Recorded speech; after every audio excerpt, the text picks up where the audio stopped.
Welcome everyone. My name is Aaron Eisenberg. I'm with the Rosa Luxemburg Foundation, and along with CUNY, we are putting on this official side event. Rosa Luxemburg Foundation is an independent political foundation based here in New York, affiliated but independent of Die Linke, the left party in Germany. We have special consultative status at the United Nations and work on expanding democracy, fighting back against the far right, and building ties between the North American and European left here in New York. We have a bunch of publications. All our publications are always free. We put on a bunch of events. On your way out, the whole table are free publications. Please feel free, take whatever you would like. And we have events coming up this week. We had an event yesterday and the day before. We have an event on a webinar Friday around lunchtime on universal childcare. We have a event on Tuesday on public ownership of energy. We have events coming up plenty. If you checked off the join the mailing list section on the sign-in form, you'll get all of that details. We are recording this, so if you had friends who tried to join and couldn't, they will be able to see it. And we are so thankful to be here at CUNY and very excited to pass it over to Mike Menser, who will take it away from here. All right, thanks, Aaron. What's going on, everybody? Thanks for coming to this event on reclaiming water as a public good during UN Water Week. We have an incredible panel today. We have an incredible audience today. And there was one thing that was circulated as we enter into UN Water Week, which is a little bit of a head spin of an activity with all the different events and different players, from the corporate side to the government side to the nonprofit side to the activist side.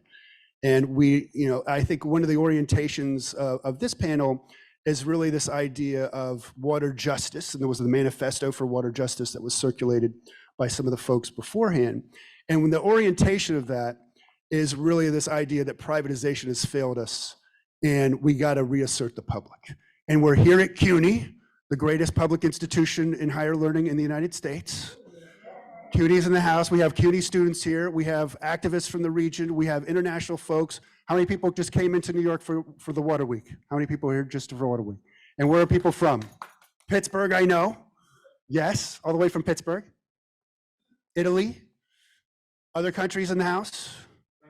France, Spain, Colombia. Thank you. Awesome. And we're going to hear tonight from Bolivia, from Spain, from France, from Long Island, and really cover a lot of those bases. And so I'm going to turn it over. Oh, I'm Mike Menser. I'm a professor at Brooklyn College and at CUNY, and I'm at the CUNY Graduate Center in Earth and Environmental Sciences, and would love to thank the Earth and Environmental Sciences Department for getting us this nice room here at the CUNY Grad Center. And part of the reason I was so excited, when Aaron and I came together to do this, largely at the behest of Strat, and it was to make sure that this event on reclaiming the public good was at the public university in New York City. And we got to say, as we enter into another round of fights over higher education in the United States, we can't do this stuff without funded public higher education. You just cannot do it. And public higher ed has to really challenge itself to really do this work as well and not get stuck in some old models of education. So we're going to talk about new models of governance in the water space, but I think obviously goes with that is new models of education and more collaborative education and community-driven agendas to come into that space. And so again, that's kind of just some of the stuff that's informing the work tonight, or the conversation tonight. So our panel consists of 4 speakers, and we have, first we'll go Miriam Planas from Catalonia, Spain, in Engineering Without Borders. And then we'll go to Hannah Thomas, all the way at the end, from Eastern Long Island, the Brookhaven Landfill Action and Remediation Group. Then we'll have Marcela Olivera from Bolivia and the Blue Planet Project. And Anne Strat from Paris, France, and the European network of public utilities as well. So we'll be covering a lot of bases. And we're enjoying the richness of these presentations. We're really fortunate to have this combination of experiences and views and work come together. And because that's so good, I'm going to be quiet and turn it over to them. So we'll start off with Miriam. Yes.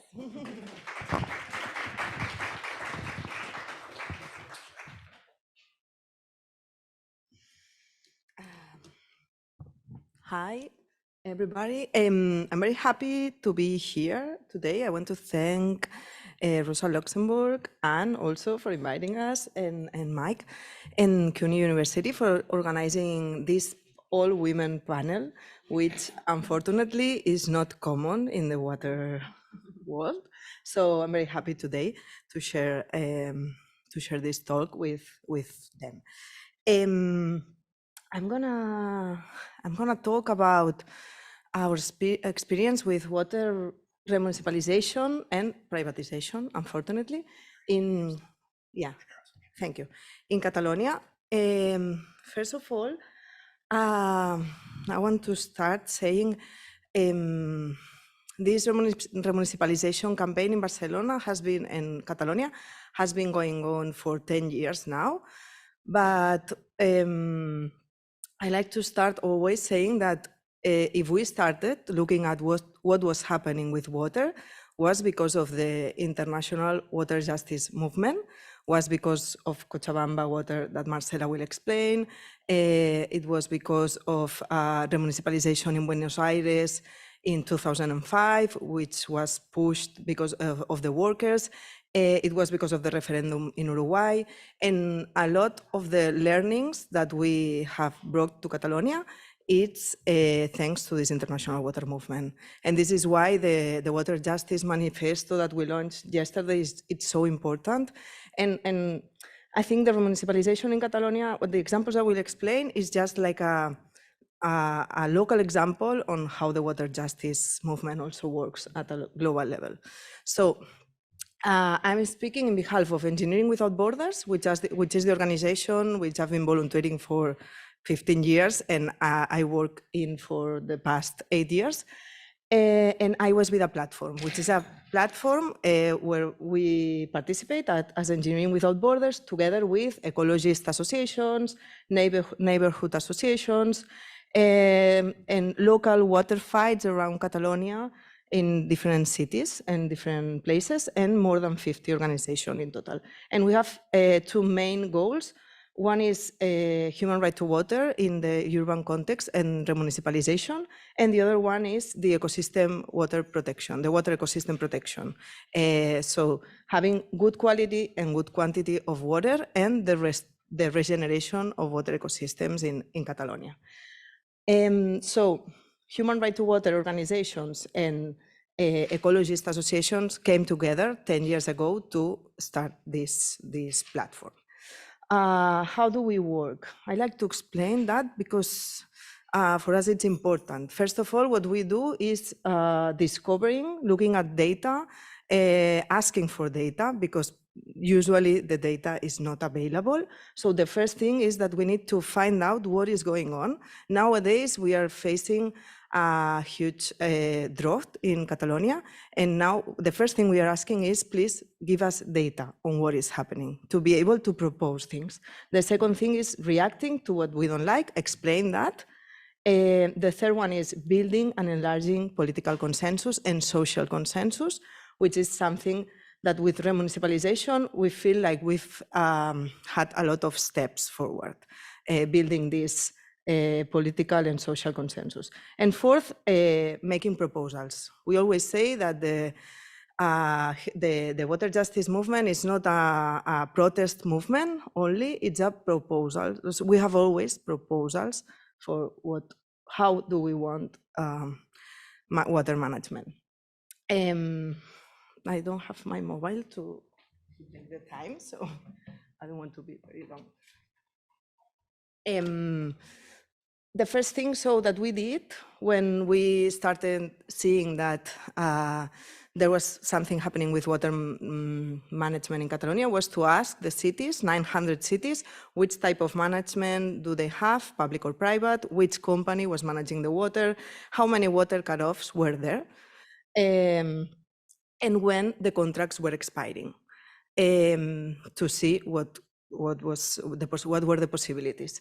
with that data, we built these maps, which gave us a lot of information. For example, if you look at the map on the left, it's water management by municipalities. Then, more or less, it seems like half is public in blue, half is private in red, or orange, because orange is public-private partnerships, which for us it's the same as private, or worse, I would say. But on the right, on the map on the right, what we look was what happened if we look at the water management by population. And what we saw was that then the public water management disappears. There's no blue in the map because private water management concentrates in medium and big cities, which are the ones which makes them make more profit, then gives them more return on investment. So that's the first thing. We have like half of the cities in Catalonia having public water management and half of them having private, but 80% of Catalans will receive water by private operators. And 70% of the Catalan will receive water from different, that's the next one, different companies, but all the companies for the 70% of Catalan population are owned or have shares from one corporation, which is Aguas de Barcelona, which Akbar, which was Suez, and now is Veolia. No, was bought by Veolia last year. So finally, the control of the data of how is going on the water management in Catalonia, it belongs to this water corporation. With this, and what does it mean? This is something that has been going on in Barcelona, the capital of Catalonia, for 150 years. And in this picture, you can see an image from the 1920s, from the newspaper, where you can see how money goes from comes from the grifo in Spanish. Okay, and this is the other one is an image from 2009 from their memory, the final report of the year, and we can see the image is the same. No, how they maximize profits from water. The exact data is that if you look at the price, the average price of public water management in Catalonia and the average price of the private water management in Catalonia, you find that the private is 0.5 euros per cubic meter more expensive than the public. So even though they are in the medium and bigger cities, which usually are, it's easier to have a lower price. With this context, not everything is not good. We also find out that 150 municipalities contracts are set to expire before 2030. So we have a window of opportunity for all these cities to recover public water management.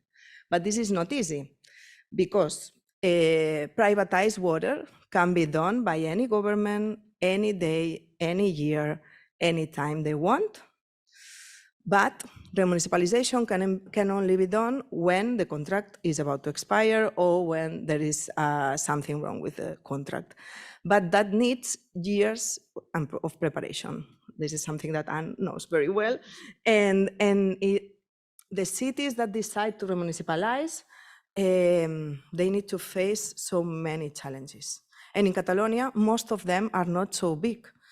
For example, the biggest one, Barcelona, tried to do it and they couldn't.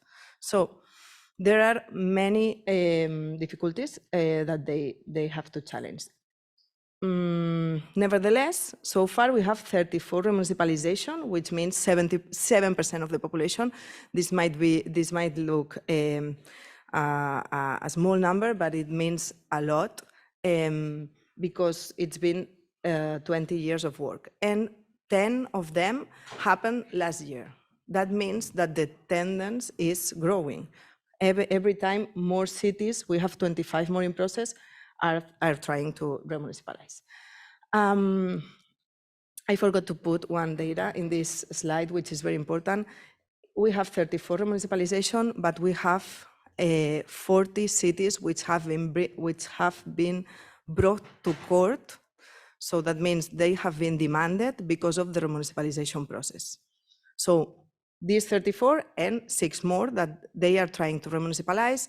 Suez, Veolia now, Akbar, has a strategy of systematically denounce and bring to court all the cities that try to municipalize, even though that's a democratic decision that has been taken in the city council. They have to challenge, they have to face years and years of court decisions in order to be able to finally have the remunicipalization done. And this is something that has an effect of fear for the small cities that don't have resources to face these processes. What are our strategies, to work in these remunicipalization processes? Because for us, it's not only a matter of public water management, it's a matter of how to build citizen control. So we have this transparency and data I explained. We have also a strategy of reclaiming human right to water and sanitation. It was very important to fight for the ban of water cutoffs, which were banned in Catalonia in 2015 because of the pressure of social movements, thanks of the Alliance Against Energy Poverty, who brought together affected people by water cutoffs and went into the parliament to demand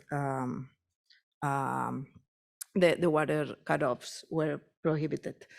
We also work with citizen groups in different cities where water wants to be remunicipalized, bringing them together, sharing knowledge, sharing the tools that we have in order to make this remunicipalization happen.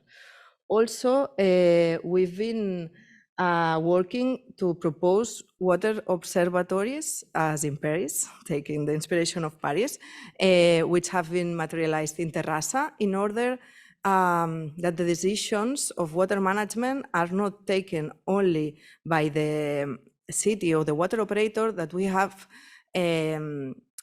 councils or spaces where different actors can meet and take decisions not only based into the economic or technical aspects, but also taking into account the human right to water and sanitation, or gender aspects, or include participation. And the last one, strategy is building alliances. We, like 5 years ago, it was created a network of cities, operators, and social movements working for public water management, which has been really a key organization in order to help these cities that want to remunicipalize face these demands, to exchange knowledge, to share knowledge. Last week, it was remunicipalized a small city, and they had some troubles with the pressure in the network, and then Terrassa, which remunicipalized some years ago, helped them to solve this problem the first day of service. So it's very important to build these strategies of mutual support for the affected people with the Alliance Against Energy Poverty, but also for water operators, for cities, because what we are facing is a power imbalance with the private operator, and what we need is a way to build this power, through these alliances. And I would leave it here. Just some final remarks. Like remunicipalization for us, it's not only a matter of public water management. And again, this is something we learned from the Latin American movements and the water justice movement, but it's a matter of building a new model, of having citizens reappropriate of water management and be able to take decisions thinking on the common good and not only about economy. This means we need transparency, we need participation, we need accountability, and we need to build tools to do that, because this is something that has not been invented. There are some experiments, some things going on, but we need to keep inventing. We need to think about how to build this community control. And we have a lot to learn about water community systems in order to bring that to our cities. And we need, in the end, to have regeneration of the ecosystems. We don't want only sustainable ecosystems. We want to regenerate the ecosystems that we are malmetiendo. Well, we are, yeah. And finally, these alliances between civil society organization, mutual support between water operators, cities, people, communities, in order to challenge this power imbalance. I will read it.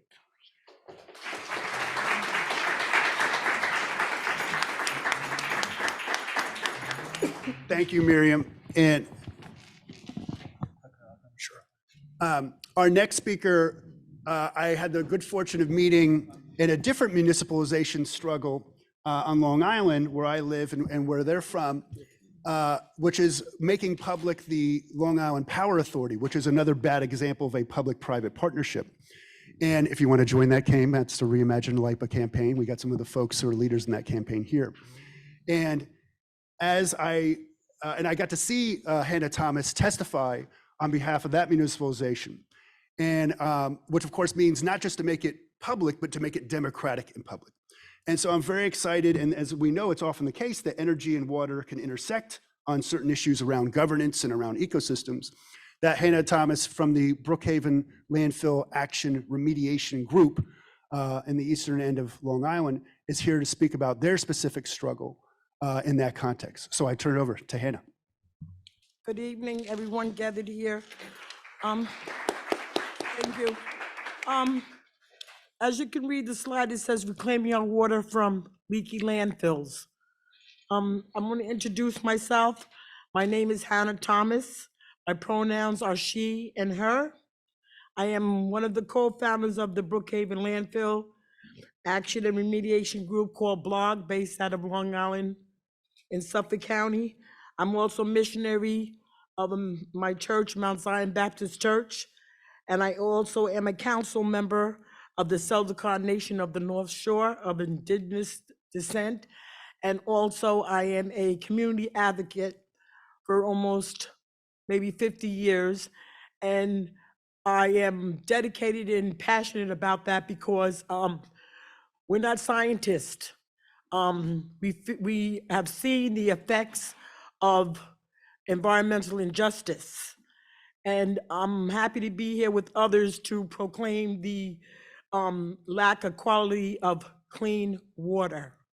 There is a band between air, land, and water, but I'm gonna keep to the specifics of a landfill that was placed in my community. I'm gonna give you a little history about Bellport because it pertains to my life and what's exactly going on. The Brookhaven Township used to be a land where the Ukachuk Nation resided, and back in the 1960s, they were put on reserve and taken over by the town of Brookhaven.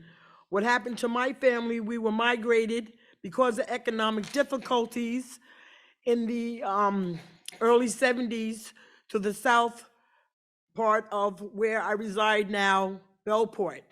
When my family first moved there, we were called the Hamlets. Because of black busting, redlining, we became a segregated community over a period of maybe 5 to 10 years. And it became what they call North Bellport by systemic, racism. And in conclusion of the history, by the 1970s, it was discussion of a landfill that was called, that was in Sayville, that was going to be closed. So it was a designated conversation not a transparent conversation, but a designated conversation that the landfill would soon come to the North Bellport area and our school district. The 1972, our landfill was constructed. Are you following me? I'm sorry. A landfill was constructed, and by 1974, the town of Brookhaven took over and the regulations of our landfill. Yes, dear? Tell people what a landfill is, because that may be a term that's known in the USA. but Okay, you can explain, please? a landfill is I don't have a scientific definition for it, but it is a area or receptacle for thousands and thousands of tons of garbage from a whole community of maybe 192 million families. And it is placed in receptacles that are that were evolved as the waste management system. But what failed here, I'm sorry, you asked me a question and maybe I'm not up to the slide, but what happened in our community was a landfill evolved in 1974 with promises to my community that it was going to be safe, environmentally monitored, but this didn't happen. So I don't know how else to explain a landfill, but I do know that statistically they are usually placed in Black, Indigenous, Latino, and low-income communities, and this is what exactly happened to us. This here is a map from our DEC that outlined environmentally potential areas. We are in purple, where you see the landfill. We are the neighboring laneway of the landfill, 3 miles away from our elementary schools, from a homeless shelter that was placed in by the New York State. Also, our community and our waterways. I'm getting a little off track here, but my point would be that, that's okay, no, you're fine. Okay.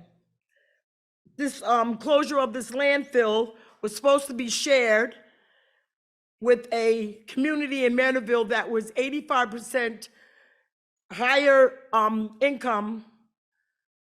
I'm losing my thought, but it had a higher income in a predominantly white community. It was supposed to be a shared landfill site with us.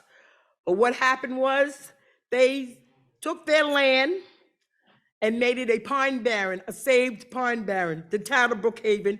And we have had 50 years of progression of a landfill. We are 270 feet high now. So what I wanted to say that the landfill is 270 feet high. It accepts 350,000 tons of ash from incinerators, 4 different incinerators, and 750 tons of construction and debris. And it carries the weight of 1.9 million people. That's 62% of the people in Long Island. The effect was leaky liners. Despite regulations from the DEC and the EPA, it is quoted with the links to my slides that all liners leak. If not from a month after it's put in there, but it will eventually degrade and allow water to seep into the waste. And there you go. The word is leachate. I'm going to say leakage because I get tongue-tied on the word. But the point is, there is no safe landfill. It's not a landfill is not a fairy tale. We cannot stop it. We've been an experimental community. By the 1980s, we had, I know my slides are here, sir, but I'm kind of just going on a rampage. Not a rampage, my passion is coming out, everyone. So what happened here was that they tried the land and the sand and the clay. That didn't stop the leakage. They implemented one PLY liners. That didn't work. And then the migration of the landfills, we are now at 11, 12, and 13. 1 through 5 have been capped. And in 1980, we had the contamination of plumes. In 1980, it was placed there in 1974. So what misjudgment of waste management and what discredit to a community. Where I'm up to now is, this is the landfill. I'm not gonna get too specific, but you see the cells 1 through 4, they're already blocked, they're capped. But the reports from the foiling, thank you everybody from blogs, some people standing back there for the information. We have known contamination. And if you go to the next slide, this is to reinforce us, to make us feel that they are following regulations and stopping the destruction of our water. This is the leakage tanks here, where they gather the leakage to prevent it from going in the groundwater, which is an impossible task. The EPA, if you want to keep going. Next slide, honey. Right here, you can, if you can see, if you go back one more, darling. No problem. I'm sorry, everybody. This is the beautiful mount, 270 feet of the landfill. Over here to the right, where you really can't see the light here. That's the tanks that suck up the extra leachage, which is impossible. All right, so we can go to the next slide. Where the EPA, this is a quote and a statement. No liner can keep all liquids out of the ground for all time. Eventually, liners will either degrade, tear, or crack, and will allow liquid to migrate out of the unit. This is the afterthought. So in 1980, we had our first sign of leakage in the groundwater. Groundwater is, from my knowledge and from my culture, groundwater is kept there. It could be there for thousands of years. It supplies the other rivers. It applies the other waterways. It even, it's for the fish. It's for everyone. But this is a letter, you can see, from 1980, where there were reports of cesspool sewage and other liquid sewage put into our landfills. This is in 1980, and the landfill was there since 1974. This is an article from the Long Island Advance. I don't know what my 15 minutes is, but I'm gonna go on.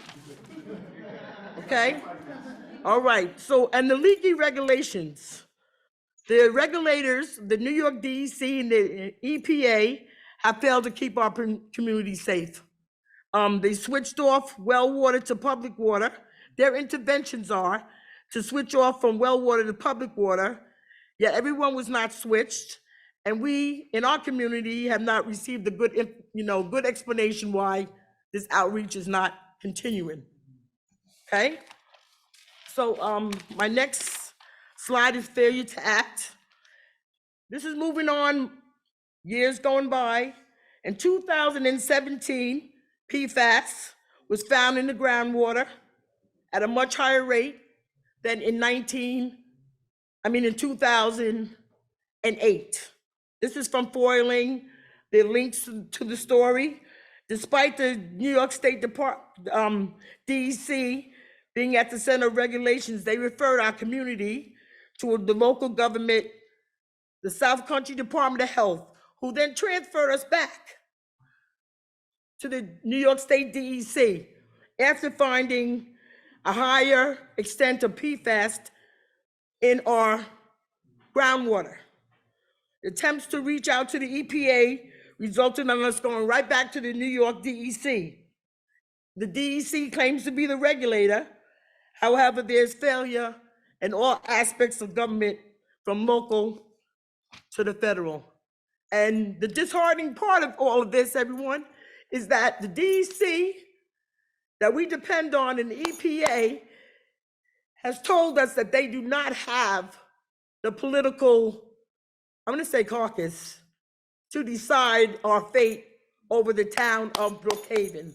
And our town of Brookhaven is not transparent to the North Bellport, an area that they created, that they made segregated, and that they are polluting. So my next point, if you can put yourself in my place, this is my home. This is my home here. The Upper Yaphank Lake is where we used to swim, enjoy summer, just be there. As you can see, it's all connected to the Brookhaven landfill. The Carmen River has been contaminated for I don't know how many years. Okay, now they say in the foiling, because of the PFAS, that the contamination has reached our fishing holes, Beaver Dam Creek. But there is no sign of pollution to alert our community, because in the foiling, which I do have the links, if anybody wants copies of this, we have the links, that the fish and crabs should not be consumed. So what are you telling us? We're not scientists. We did not invent this. We know waste management is a complex thing that is not going away, but who steps in as a regulator to protect us, or a whole community that was invented from a divine plan of redlining? My next point, sorry, but I'm getting a little, My next point is dilution is the solution. In 2020, our Suffolk Water Authority put granulated activated carbon treatment in a well west of the landfill, where we pay $20 per quarter extra for water. So there is contamination, but at what extent? And what extent has it affected the public wells? We don't have an answer for any of that. They refuse to give us an answer. So the collection, the leachage collection at the landfill goes to a facility that they call Bergen Point, located in West Babylon, New York. Our blog member, Karim, forwarded this information for me so that I could pass it on to everyone. We wanted to know if this liquid leachage that they collect to protect the groundwater, and is it being tested for PFAS? So after foiling, the answer came back, they do not treat for PFAS, the forever chemical, but that it is dumped, literally dumped, from the Bergen Point, 6.5 miles into the ocean. Into the ocean. So the solution to their pollution is dilution. That's not gonna work. That's not gonna work. So as I move on,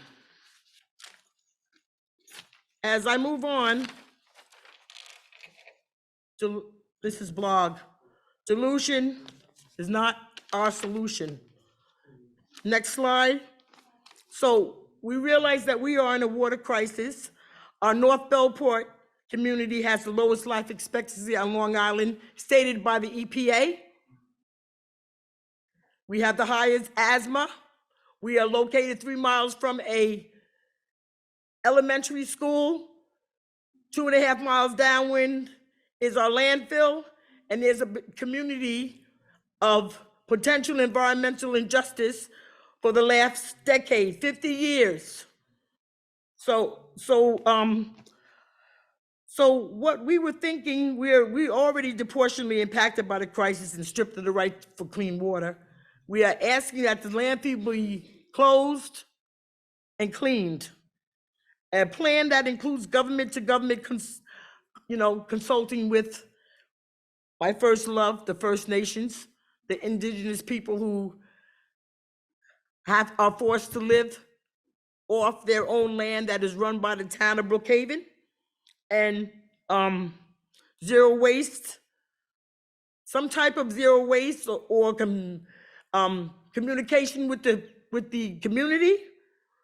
And we don't want to stop at blog. And my personal feeling also is I don't believe that we should have a waste transfer station, which will still lead to pollution, transferring our pollutants to them, down to Ohio, Virginia, North Carolina. And I'm happy, not happy, but it is a pleasure to be at a water conference with people from other nations.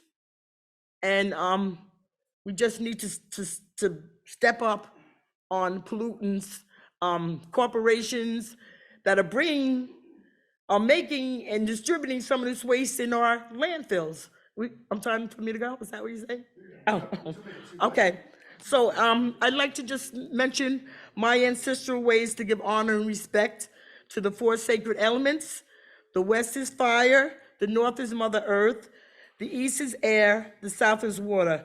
And if you think of these elements, we will not lose sight of the best things forward is the right to clean air and water. And my final slide is closed means closed. And some transparency with the town of Brookhaven to keep their promise to close and clean up. Thank you very much for listening.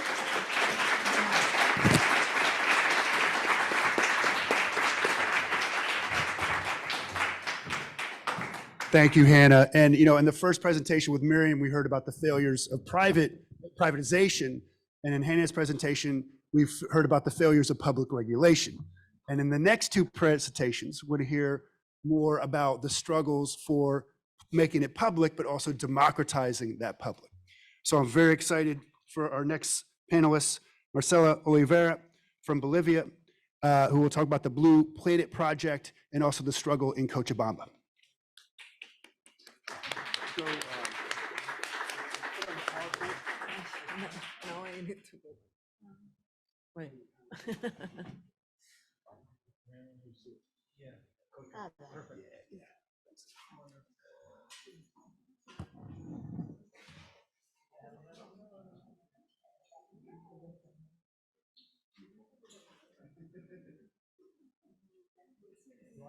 Yeah, no, I can do that. Just that. Okay, thank you. Good evening. Thank you very much to Michael and Aaron for inviting me, and also Anne and Miriam.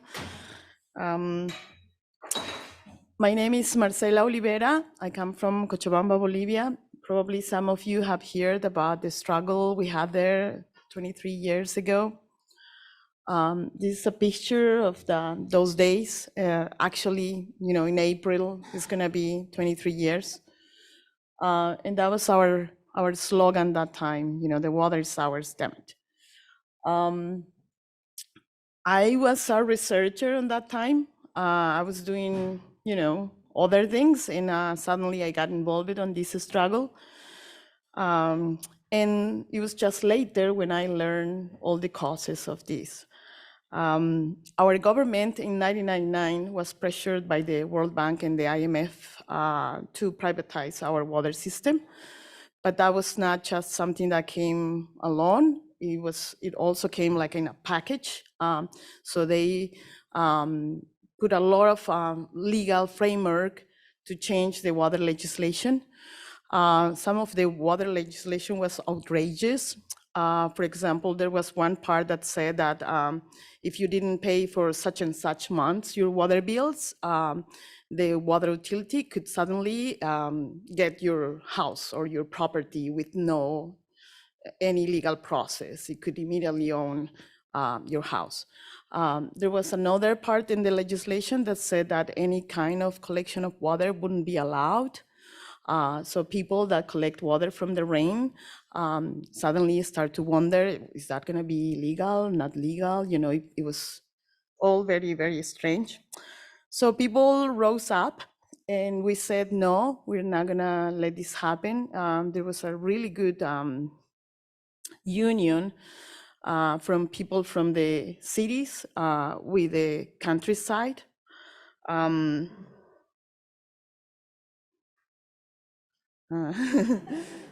okay, this is also from those days. You can see the floor is full of stones. After several months of struggle, our government, under the pressure of the people, of course, decided that they will kick out the company and will make the changes in the legislation. So for us, that time, it felt like a victory. The problem of that was that, this is the very nice story that most of people know. But what people do not know is what happened afterwards, which is not very nice. And is that suddenly, we were faced with we never thought the company was going to be back to us. Before the privatization, the company was really bad. It was a public company. It was very corrupt, inefficient. And then came the privatization, and it was worse. So when the company went back to our hands, we didn't know what to do with that, because we were very good opposing and throwing stones, but we were not very good trying, building something with those stones. So this was a big lesson for us, because it's very easy to oppose to things, but it's not that easy to think in the solutions. And I think the water movement, as it is right now, very well organized, it's trying to learn from these hard lessons and trying to build something, an alternative to water privatization. Well, that was that's another picture. Actually, my sister is there. She said, these guys don't understand Spanish. I'm gonna write it in English so they can, One thing that happened on that time, which I think it's important and I wanna focus on that, is that what we learned is that only 40% of the population in the peri-urban area of Cochabamba was getting the water through the public company. 60% of that population was getting water from the communities that organized themselves. And here there is a really nice lesson that I have to thank my brothers from Colombia, because we used to think it's because the state was absent, couldn't get into those places, that people had to do something around to provide water to themselves. But the Colombians are telling us, no, that's not true. What happened is that the communities were organized, so the state couldn't get there, right? Which I think it's a different way to see the presence of the state. So I want to focus on that, on how these community water systems that are not just present in Bolivia, but in Latin America in general, are giving solutions to the water problem. So these are some data. Unfortunately, we don't have too much information about these community managed water systems, but we have found that in Paraguay, for example, there are 2,567 around that of these organized communities providing water to people. They are called Juntas de Saneamiento Ambiental. That's the name that they have. We have, and they provide water to that amount of people. We have also other numbers. These are in Guatemala. They call, the name that they have there are Comités Administradores de Agua Potable. These are other numbers from Panama. And one thing that we have tried to, learn is really how many they are. So I work I work in an organization that promotes partnerships among water systems. So we have calculated that in Latin America region, there are around 50,000 of these, providing water to 30 million of people. Other organizations talk about a bigger number. They talk about 140,000 and providing water to 70 million. What we believe is the number is probably higher than that, but nobody is looking at these water systems. Just in Colombia, we have thousands of them, and they are very well organized around what they call the national network. And they are very active proposing things like promoting legislation, helping each other through what we call public-public or community-community partnerships. So I think these people, when we think about the public, and one thing that we used to also think is that when we are talking about management of water, we're talking about or public or private, but it's not like that. There are other ways to manage water. And we have been, a year ago, we were in Senegal, and my friend Miriam here, she found out these, community water systems also in Senegal. I know that there are some also here in the United States. There are water cooperatives. I think that's how you guys call it. And they are all over the world. And I think it's time for us to start to think on these other ways to manage water and not just to focus on the public. Because it's very hard also, and probably Anne is going to tell us a little bit about the story of the remunicipalization in Paris, but it is very hard to make these public utilities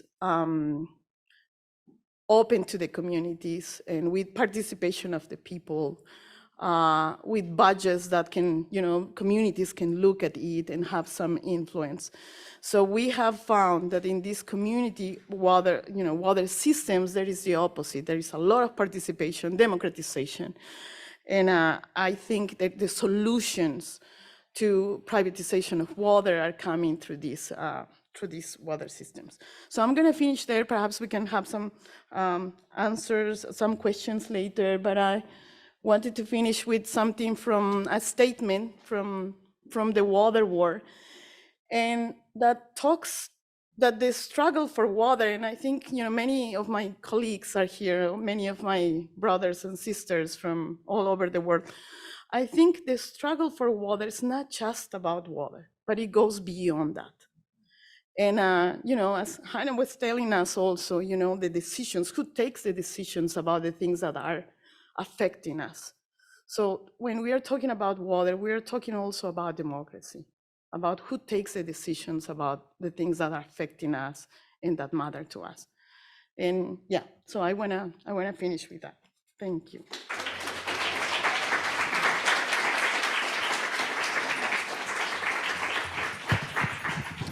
Yeah, thank you, Marcela. And I think a lot of us in the early 2000s, we learned about the so-called water war in Cochabamba, and it really had this amazing international effect on this other route to democratize these public systems.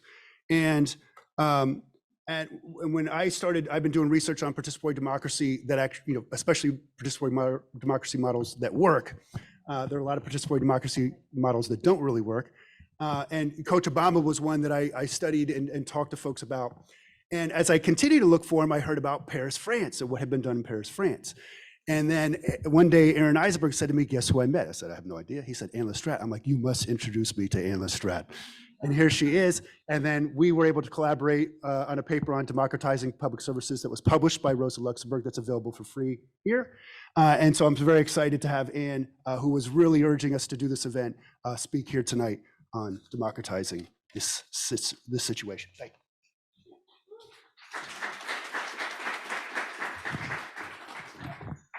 Thank you, Mike.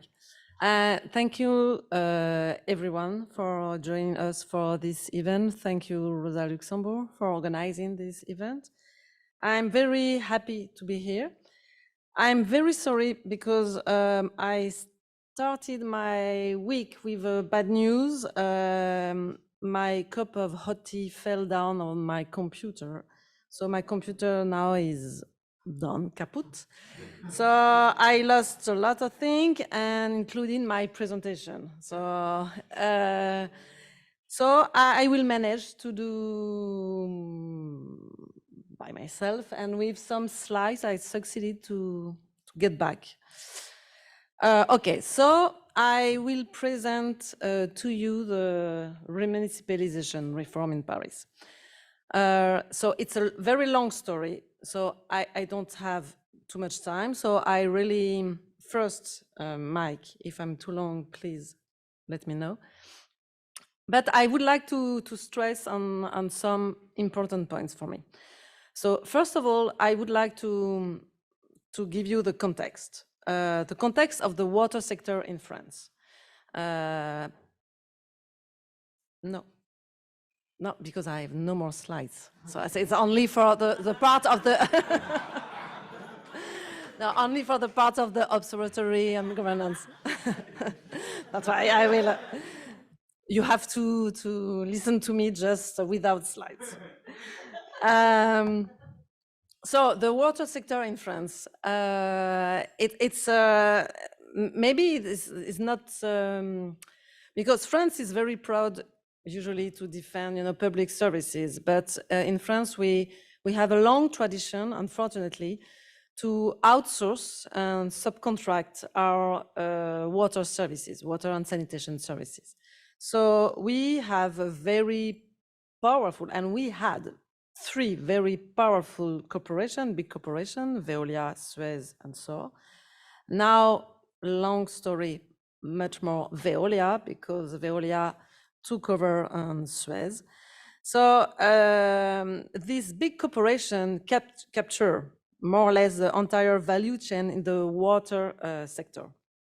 So it was the context in Paris. And of course, in the past, there were no competing bids and no national regulatory body, in the opposite of US. So the context, the Parisian context, we had 3. First, the political context. I was elected official in 2001, and with a new left-green coalition. So it's very important because before that, it was for the long Parisian history, only the right wing in the power. And so for the first time in 2001, a left and green coalition came to power, and we decided to regain control on our water service. So at that time, we had 3 contracts with 3 operators, a mixed ownership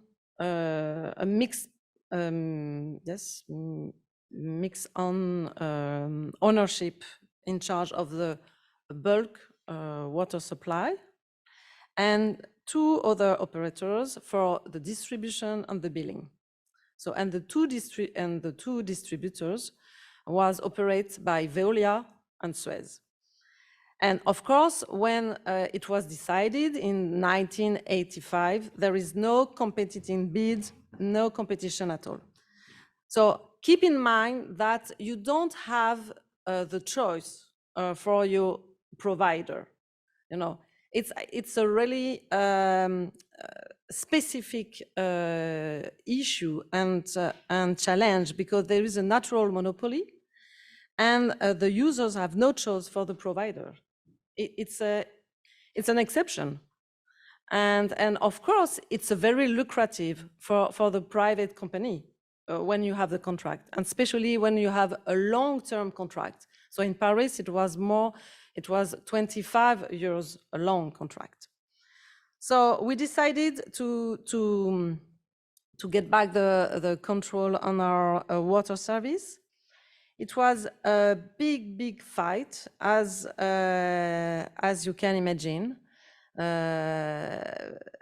because of course when you have a very powerful corporation as like Veolia and Suez, along the political history, you succeeded to have strong connection with politicians, but not only, with some trade unions, with some academics, researchers. So it's a long connection and lobbying story, and it was a big fight to against them to try to regain our public services.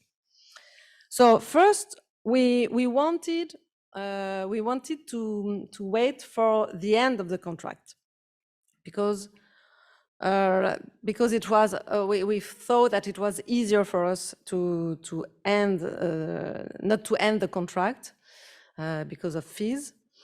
So we prepare, as Miriam says, we needed to prepare the remunicipalization. So first of all, we decided to renegotiate the contracts, and we discovered that it was very hard.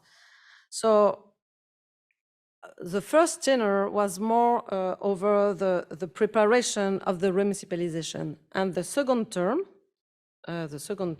in 2008, when I was elected again, we decided to remunicipalize. So, and we remunicipalize in 1.5 years. So it's a very short time, And we succeeded. And in the 1st January of 2010, we launched Eau de Paris, so the biggest publicly owned water company in France, and in charge of all the water operation. So now, because I have, so we can discuss after, about the fight, but for me, the most important is to demonstrate and to show you that it was, of course, a political will and a political reform, but we really wanted that it's possible to remunicipalize, and it's possible to build up a new public operator, much more efficient, much more democratic, much more social and environmental engaged and committed than before. And for us, it was very important to say and to show that an alternative is possible, and a credible and tangible alternative is possible. So what are the outcomes of this remunicipalization? First, just in economic balance. In Paris, we have a decrease of consumption, of the water consumption each year. And of course, it means that we have a loss, a decrease of the incomes, of the water incomes for the operator. And we succeeded to gain 40 and to earn 40 million of dollars the first year. So we succeeded to have an economic balance for the operator. We also decided to re-insource the billing and the subscriber management. Very important, because now we have the direct contact with the users and with the Parisian. And of course, this part was very lucrative for the private. So by that way, we succeed to have also a more financial, more sustainable financial balance. We decrease the water rate, the water tariff by 8%, and we implemented a social policy to help the low-income households to pay the bill. We also invest much more than before in the networks and in the research, in the water treatment, and also in the preservation of water resources. So we have a high and ambitious preservation of water resources by partnership with farmers on our catchments. And I will put slides. And because it's also very important to try to have a more democratic governance, even if it's not a community service and it's not a cooperative service, But we really wanted to have this balance between the technician side and the operator side, the municipality, because the municipality is a local organizing authority, and also to make this service more democratic by involving the population, the inhabitants. Not easy, but we managed to do that by so maybe just to, so excuse me, it's not very well done, but I couldn't do best. So the composition of the board. So it just this slide to say that we opened the board. So before we have only elected official, and now we have civil society represented by association, consumer association and environmental association, and by a member of the observatory. I will explain to you later. And with experts. And this is very important because for the first time, it means that we have a full transparency of data. And as Miriam said, and also Hannah said, it's very important to have, because if we want to have a water democracy, we need to have a data transparency, and we need to share the same information. And before, with the under the privatization in Paris, we have an information asymmetry. And we discovered that when we decided to go back, we discovered that the numbers they gave us about the investment, about the works, about the staff were fake. And we couldn't monitor that. And with a public management under a democratic control, even it's not perfect, it means it's not possible now just to fake the data, because we need to share the documents. And it was very important for me also to make all the documents more readable for the non-expert.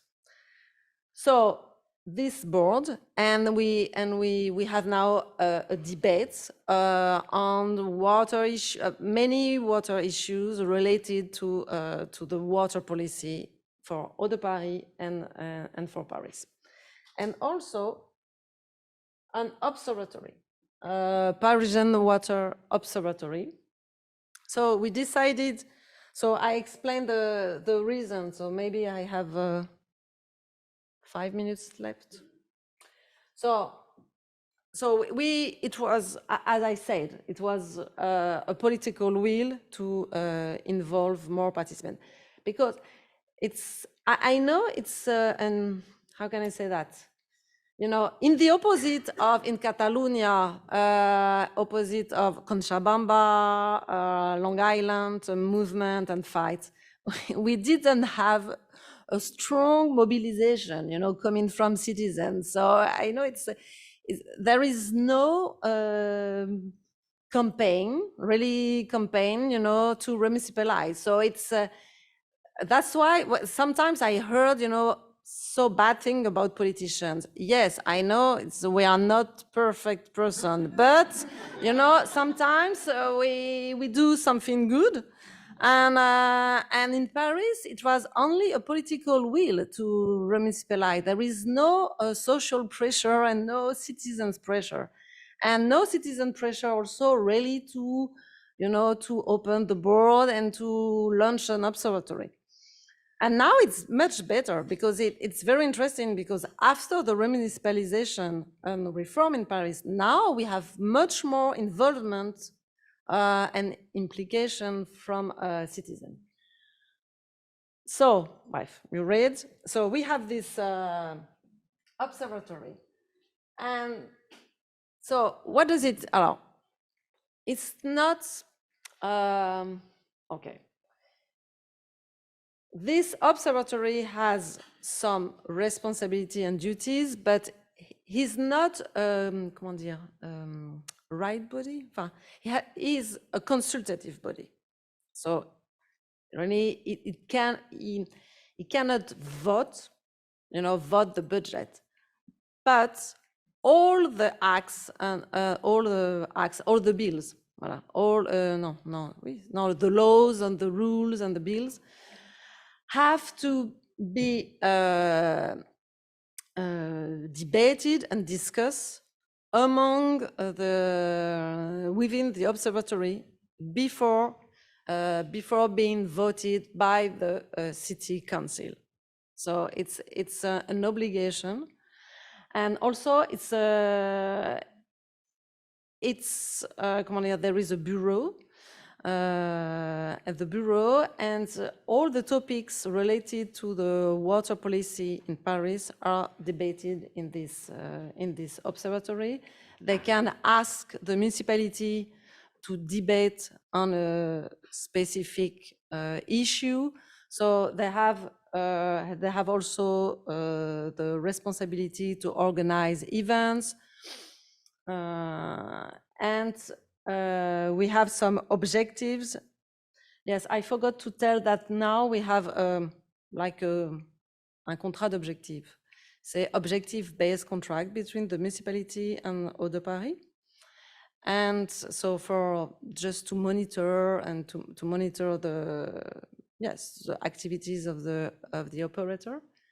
And this contract is also discussed, debated, and analyzed by the observatory. So we have 4 colleges of water users, association, academics, and elected officials. And actually, any Parisian who wants to be a member can be a member. And I wanted to have a budget for the observatory and I wanted this observatory could be more autonomous. But I don't have. Maybe after in the discussion I can answer more precisely why. But it's not very easy, and maybe because we don't have this history and this tradition, but it's not easy to set up a democratic water governance, and not only because of the of the politician, but also because of technician and administration. They don't want to share data. They don't want to have users and citizens more involved. So it's a very challenging issue. And in that case, I can say that I struggled with my administration, because I really wanted to open more the observatory and to give it more power, but they didn't want so. And we have to, it's a stakeholders platform, so we need to find a trade-off with all the stakeholders in this governance. So yes, some example of the influence of the observatory. But I would like to conclude by some words. Even if it's not a perfect model, and I'm happy that Miriam said that, but it's true that the Parisian model has a little influence. And I'm very happy that, for example, Terrassa took this model, and I think that Terrassa model now is much more efficient and more, comment dire, oui, enfin plus, it's greater than in Paris now. I can say that. But it's important to, as it was said, to collaborate much more and to share experiences and to build up, a new model of water governance.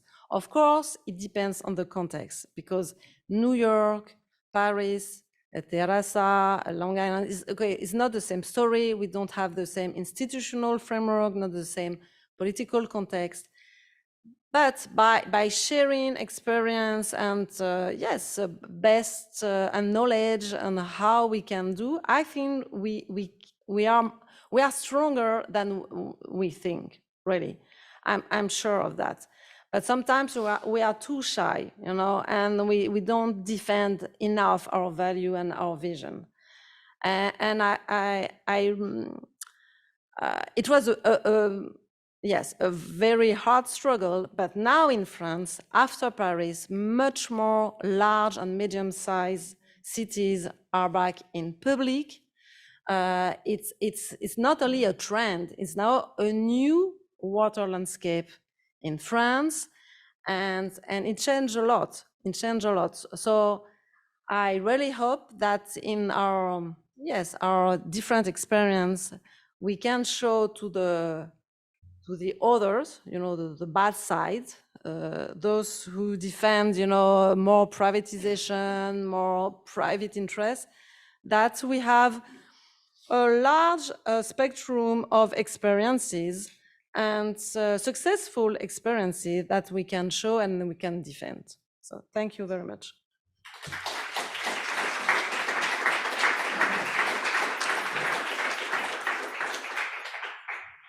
Thank you, Anne. And we have a good 30 minutes to take questions and have discussion. I guess I'll invite all the panelists to come up. And we are recording, so maybe we can pass around the mic, or if people don't want to come up. I definitely want to open it up, maybe just to kind of connect. We'll turn it right over. Go ahead. We got a question right here. If you could just introduce yourself, where you're from, and ask your question. Yes. Good night. My name is Fernando Lopes. I'm coming from Brazil. I'm a metal worker in Brazil, and I'm coming here for the CUT delegation. It's a trade union center in Brazil. I'm also member of the POCAI, something like people and the workers platform for water and the energy. So my question is directed to Anne. I'm here with my colleague from Sendai, the union from sanitation, the provider for water in Salvador, in Bahia state. I have 3 questions to Anne. First one, it's Paris or it's France? Because in Brazil, we discuss water is a national issue. Of course, we have you have a national regulation, so you have state-owned companies, and you have municipality companies, and you have others. So we discuss the whole things. Your experience is Paris or is the whole France? The second question is about what the role of the unions there, because I know by experience, I'm into ED, we have the chemical energy union, the CGT union in France. They are striking now, so they're very active, like us in Brazil. So the union have a good, or at least have to have a role to play in this struggle, because the union is not only about the collective bargaining, it's about society, of course. And the last one is about how the relationship between the social movement, the trade union movement, and these technical issues in your experience. This is my 3 questions. Thank you. And sorry to not speak French. Paris, it was a Parisian experience, because we don't have a state, national operator. So it's Parisian experience. And Eau de Paris is a Parisian water company. So the second question about unions, I'm really sorry that I think I will deceive you. I didn't receive any help from unions. More than that, worse than that, I struggled at the beginning. I struggled against not all the unions, but the most left-leaning union, la CGT, was very powerful in Veolia. So the biggest, yes, the biggest corporation, and was against the remunicipalization. So afterwards, I could explain why and how. Even if, as I said, when you have a very powerful big corporation, what does it mean? It means, of course, you pay, you give some funds for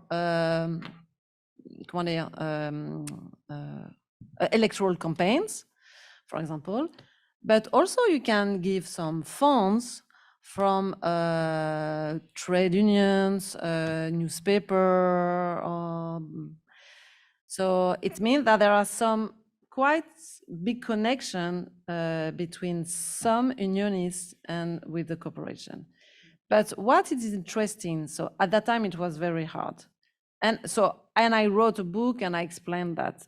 But what is interesting, so now, because of the Parisian experience, because now we have much more successful experiences of remunicipalization and successful public services, now the point of view of many unionists, of course, have changed.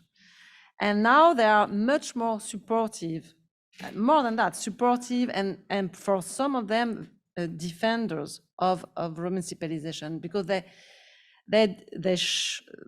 saw that it wasn't, because at the beginning they were afraid of losing some benefits, and they discovered that no, they, other Paris, they didn't lose anything, and in the opposite now, they have, there is no contract, so it means you can be hired for, for your life if you want, because there is no, when you subcontract with private operators, maybe you can be fired after the end of the contract.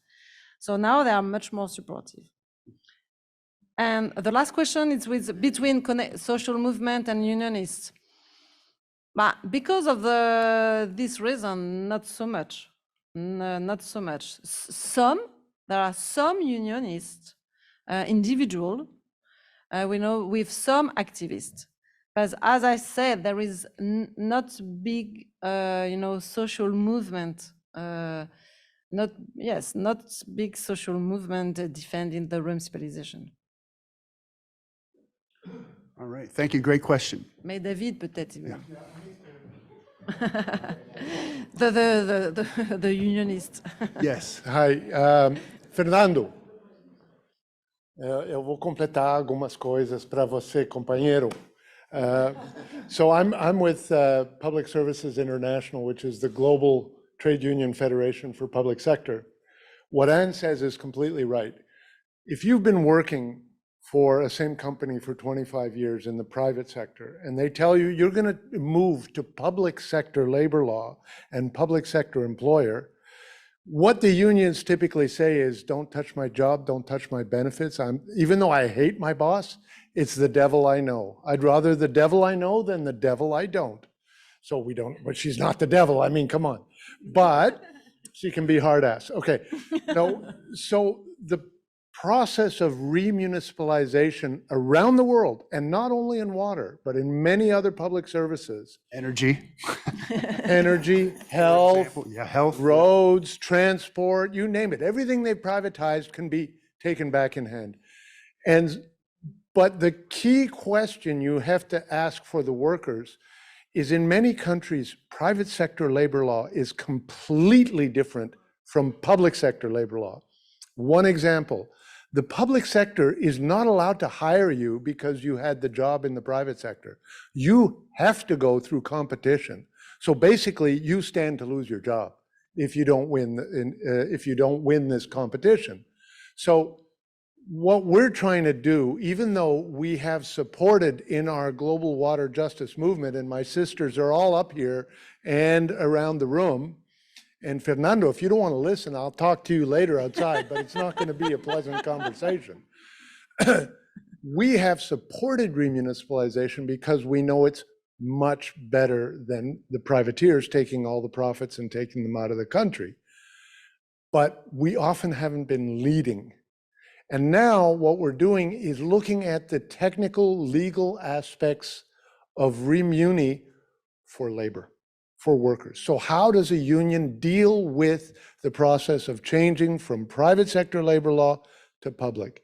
So that's in part what's happened. The example, and she's exactly right, the main union, CGT, very left, at confederal level, which is sort of like the AFL-CIO here, agreed on remuni. It was their policy. Public sector, public services instead of private. Absolutely. The local union that actually had the contract, the collective agreement with Suez and Veolia said, fuck you, whatever. They used French words like that, right? But so it's a complex process for workers. When you threaten their career, when you threaten them with unemployment, you're going to get trouble.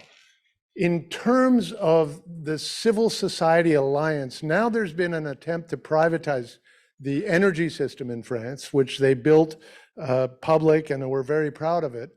And CGT FNME, Mines and Energy, explained their campaign to stop the privatization. And they realized that workers can't do it alone. They have to do it with local officials, the ones who are responsible for serving the communities, but also with the community groups.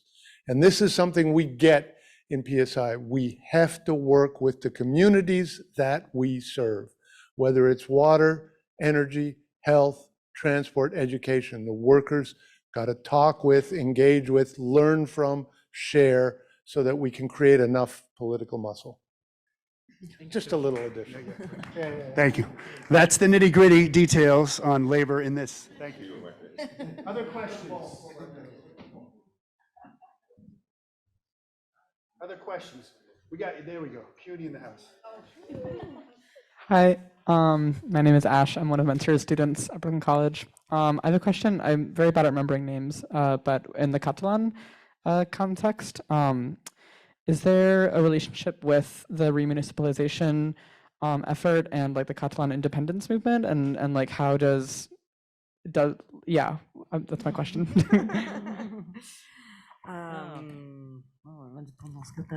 Well, yes, I think it's.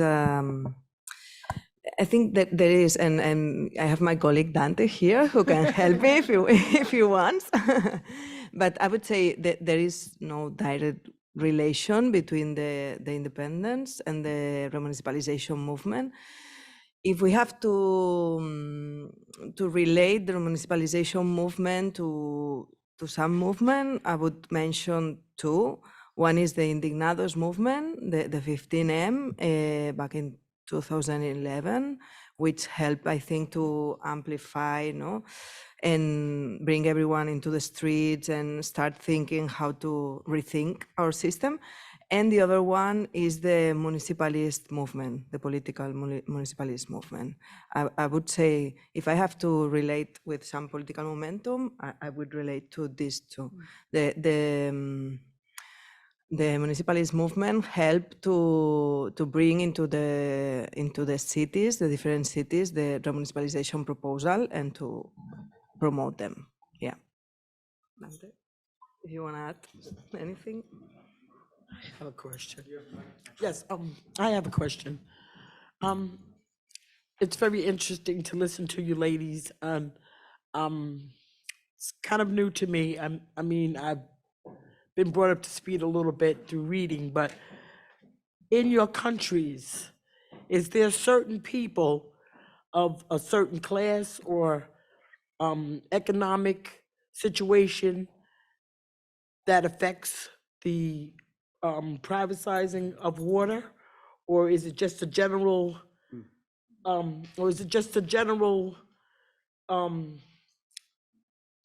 country thing that the water has to be in a private or a public sector?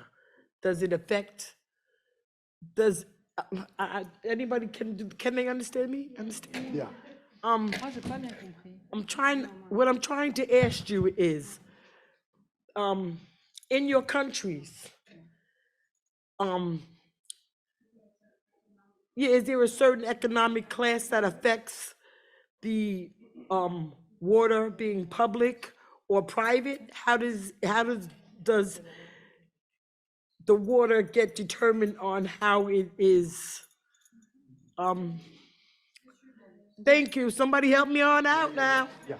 Distributed. How does class figure in these How does struggles? class figure There you in? go. Because Great question. because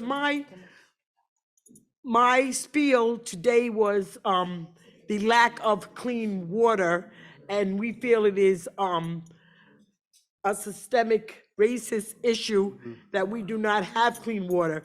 So I'm asking, in your countries, is there an aspect of that happening where the, thank you, the Race or poor, class? Yeah. Yeah. Thank you, Hannah. that's the question from me to you. If you could help me answer that. I would say, yeah, the main problem regarding access to water, yeah, I think we could mention, it is related also with housing, no? I would say communities which have not access to housing have more difficulties to have access to water because they don't have a contract with in their places, in their house, for example. Then it's harder for them to get access and to get a meter. So it's not a right of a citizen in your country to water. That's not just a general. It's something that from the movements we've been working on, this Alliance Against Energy Poverty, having how they say, social metering, it's called, in order to give access to water to people who don't have a contract with their house or their yeah. And then we have other communities like That are in a different economic situations? yes, of course. That it's because we have in Barcelona and in Spain in general, and in New York and in a lot of countries, like the rents are really high and are getting higher, and every time it's more difficult for people to have access to housing, like young people, immigrants, and excluded people from the society. So if you don't have a contract and you are So occupying it's your just not a house, basic right for everyone to have water. It is not a basic right for everyone to have water in your country. it's No, yeah. it's a basic right. It is a basic right, but in Spain it's not recognized. We are talking with the government. So everyone has access, but if you have problems of access to housing, then you have problems of access to water too. You have it more difficult. I would say that, and also for the migrants who come to work in Andalusia, for example, we had the extreme poverty rapporteur some years ago there, and he said that what he saw in Andalusia countryside, working with farmers, he hadn't seen it anywhere else. So there is no water for the workers in the countryside, no, in the farming. And yeah, so we have, it is located and it affects to concrete communities, I would say. It is not affecting the majority or even half of the society, but it happens to concrete communities. I would say it is happening. We have La Cañada Real in Madrid. We have Los Jornaleros de Huelva. Yeah. Thank you very much. Just regarding the Parisian context, if I well understood the question, Yes. I would say no, because it means in Paris, you know, however, you know, and whatever, if you are, you know, rich or poor, you have the same service. Okay. The same provider, the same service, the same tariff, the same quality, everything is same, absolutely. Excuse me? Even if you are occupying house, squatting. The squat. So I answer to that question. So for all the, you know, yes, the consumers and the users, and for the squatters. Water, good. Squatters, yes, it's squatters. When we municipalize, we decided it was also complicated, but to find out a juridical way not to cut water in the squat. So it was a way for us to say in Paris, the right to water is for everyone, is applied, is achieved, you know. So there is no water cut in squat, and even for the homeless, we implemented much more public fountains. Okay. For the homeless, and we also founded some you know, community association to help the homeless. Community association. Yes, exactement, and we have also set up, as I said, like a social policy to help the low income household. So there's the same rights, the same service for everyone. Thank you. Thank you very much. Marcela, did you want to talk about Bolivia, the context of Bolivia on this? Or with indigenous or with race or class issues? As you probably know, it was the Bolivian government that in 2010 promoted the right to water here. And we were here in New York with many of, you know, people who are here in the room, actually. But, you know, that's in theory. In theories, we all have the right to water and sanitation, right? So what happens in every country is completely different. And it has been problematic in many ways. When we're talking about indigenous communities, you know, most of the Andes are, you know, a lot of indigenous communities that have self-organization, self-determination. So when they come and they tell us the right to water, that concept really doesn't quite fit for us. Because, and it's problematic because it's giving all the power to the state to take care of the issues when communities have organized themselves to take care of that, right? So it has been problematic for a while until, again, you know, my teachers are the Colombians because they came and they said, no, we're talking about 3 dimensions of the water, right? One, that is the right to water, the individual right. It's the second dimension, is that the way pronounced? Dimension? Yeah. Is the self-management of water, the right to self-manage water. And they talk about the collective right to water too, which I think is the only way that we can understand this. But in the case of Bolivia, I will say that, you know, where I live, there is segregation around water because all the water comes from the mountains that are in the north. And so all the water gets to the north where are the richest people. And by the time the pipes go to the south, you know, there are leaks, it gets low, you know, it's a social construction at this, you know, it builds us socially, right? So there are these things. So we can talk about theory, but we can also talk about what's going on there in the real life. Yeah. Thank you. Thank you. We got a question in the back. I think that was a really great question to ask about how race and class intersect with access to water. And I think this is also the benefit of this type of event where comrades from around the world can learn from your struggles in the US, because I think it's important to realize that we know about environmental justice. We know about the unequal distribution of access to water and clean environments because of the struggles of Black and Indigenous comrades and movements in the US. And so I think, it's also an invitation for all of us around the world to do that same work, or to listen to movements of racialized working class people to better understand the uneven distribution everywhere in the world. So thank you for that question, and thank you for starting that discussion. Thank you very much. Thank you. I think we're still going around to other folks who haven't talked yet. Opportunity. Okay. We'll come back. Well, let me just check. This is democracy in action here. Any other questions on these issues as we circulate?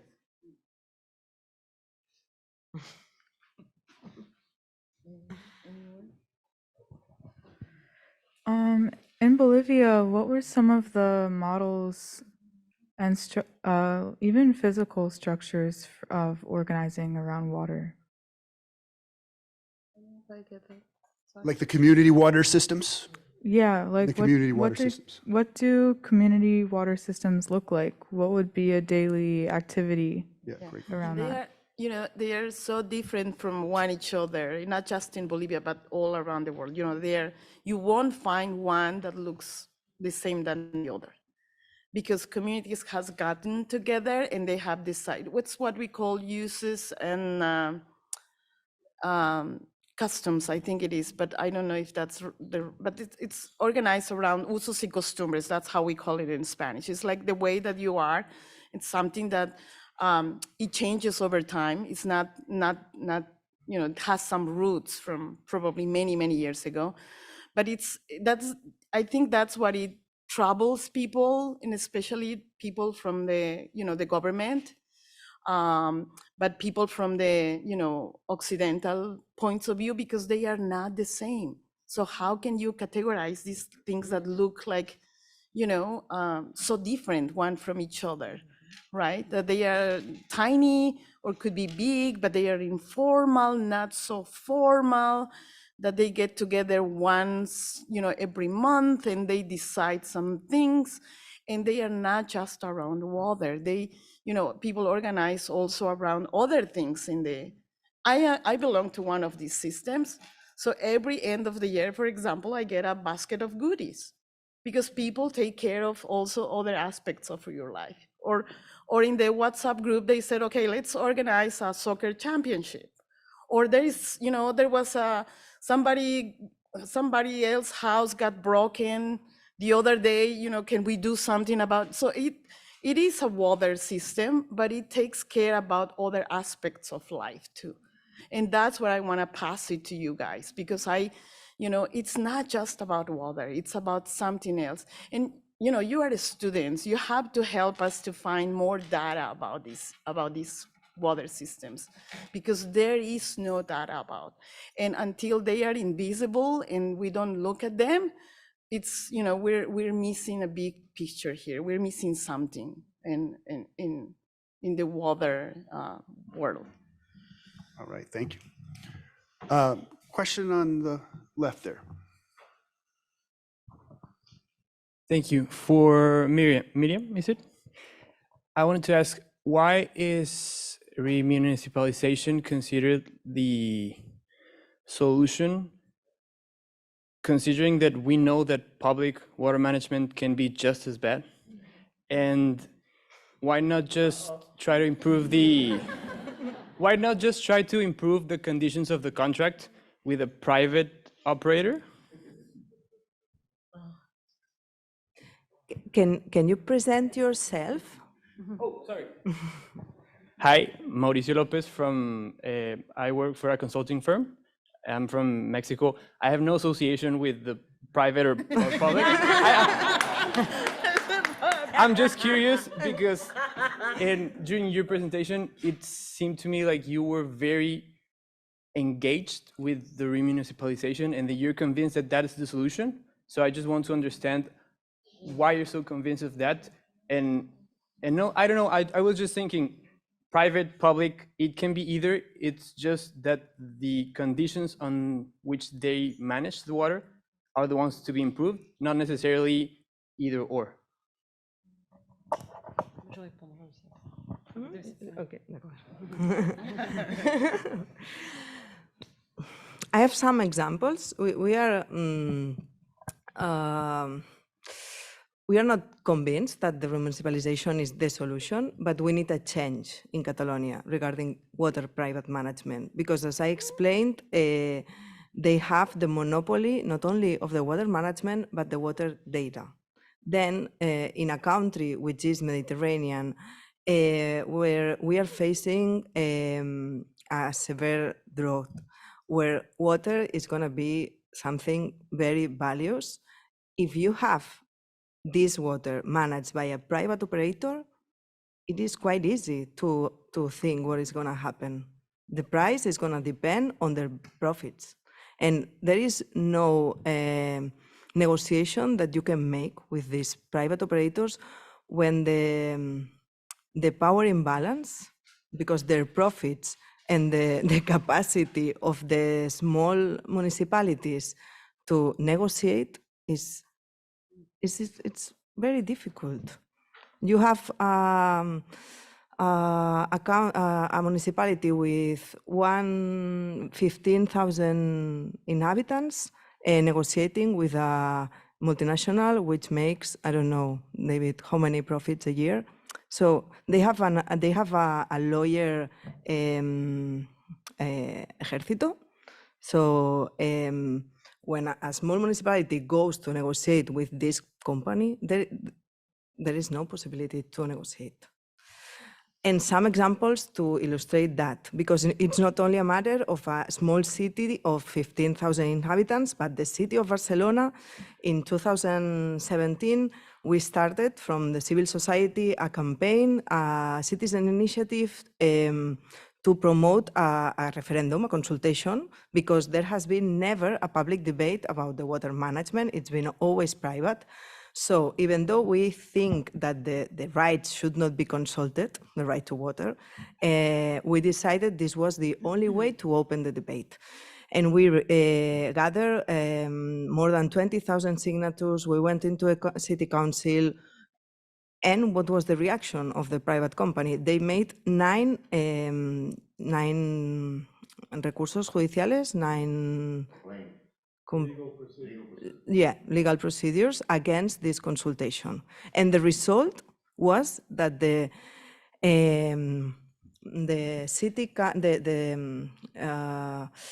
legal reglamento,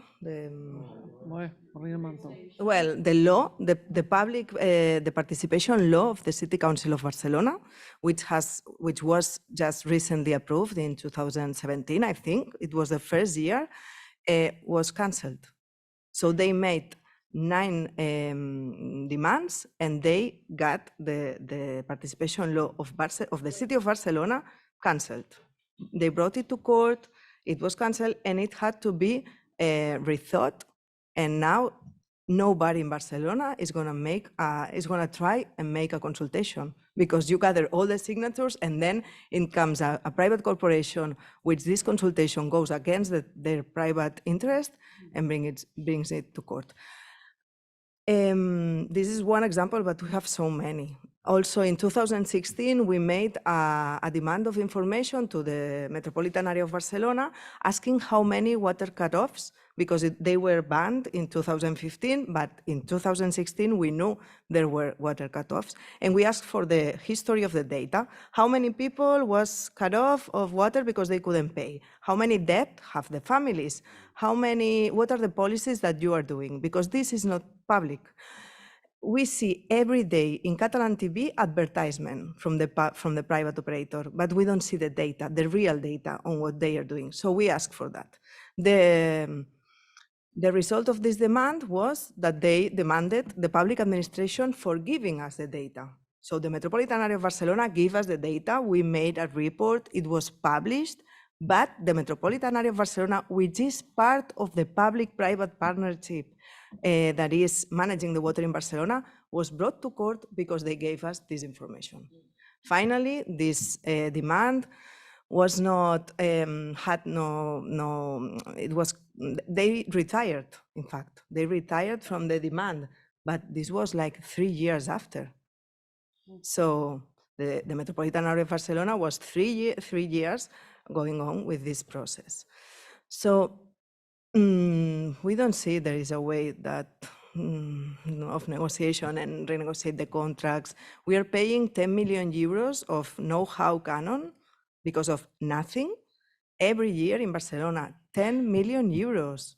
Do you know the research that we could do with that money? Do you know the participation that we could do, the accountability?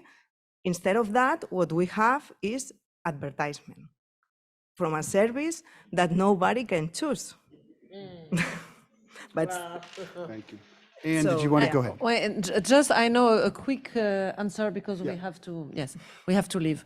There is a Parisian experience because in the first term, we decided, the mayor, at that time, the mayor of Paris wasn't convinced by the remunicipalization. I was convinced personally, but I couldn't decide only by myself. So we renegotiate the contracts.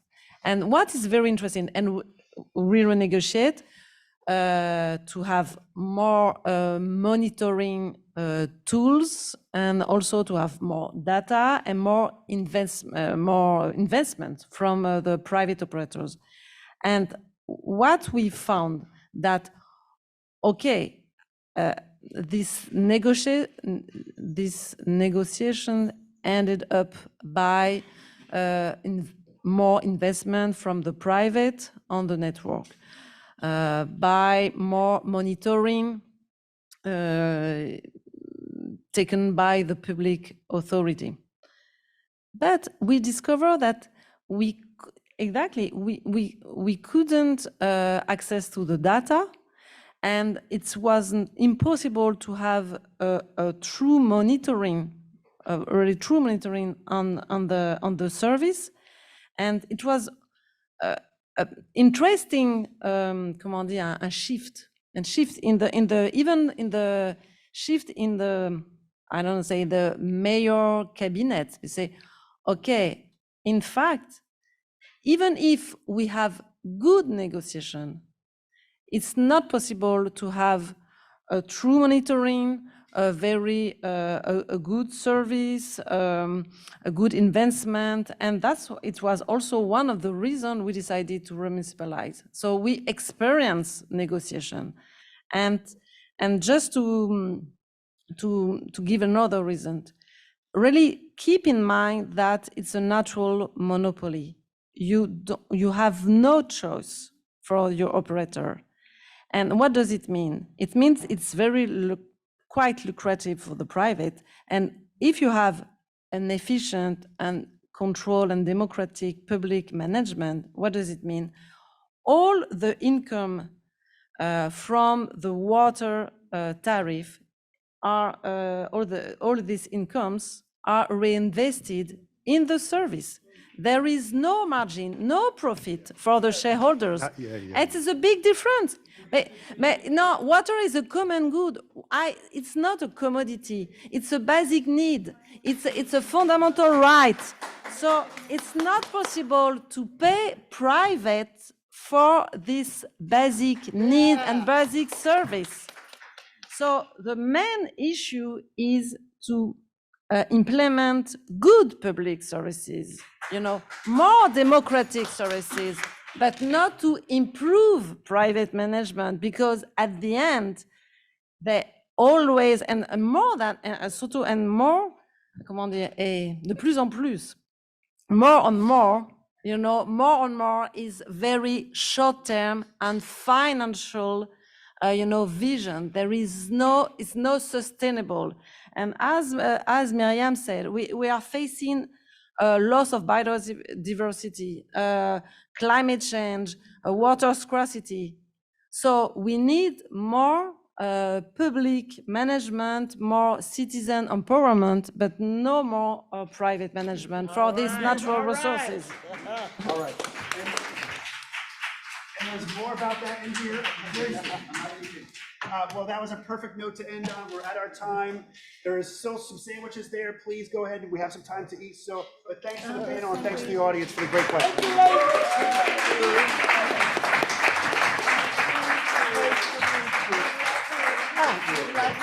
Yes, thank you.